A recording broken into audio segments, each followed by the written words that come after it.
فتاوی رضویہ شریف جلد نمبر 10 صفحہ نمبر 305 پر ایک اہم سوال و جواب موجود ہے کہ امام اہل سنت امام احمد رضا خان فاضل بریلوی رحمۃ اللہ کے تعالیٰ علیہ سے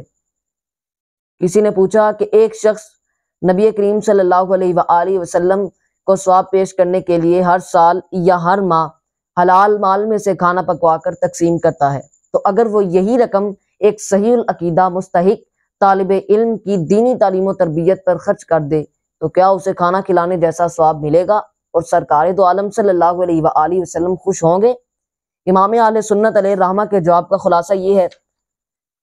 کہ دینی تعلیم کے لیے مال پیش کر دینا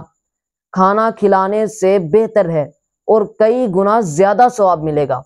پھر آپ نے اس پر بطور دلیل مزید لکھا کہ قرآن فرماتا ہے من جاء بالحسنۃ فلہ عشر امثالھا،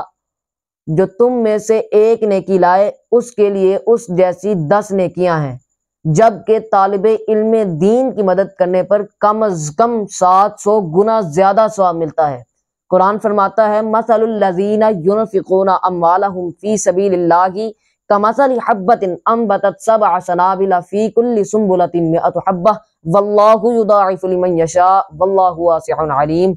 ان لوگوں کی مثال جو اللہ کی راہ میں اپنے مال خرچ کرتے ہیں اس دانے کی طرح ہے جس نے 7 بالیاں اگائیں، ہر بالی میں 100 دانے ہیں، اور اللہ جس کے لیے چاہے اس سے بھی بڑھا دیتا ہے، اور اللہ وسعت والا علم والا ہے۔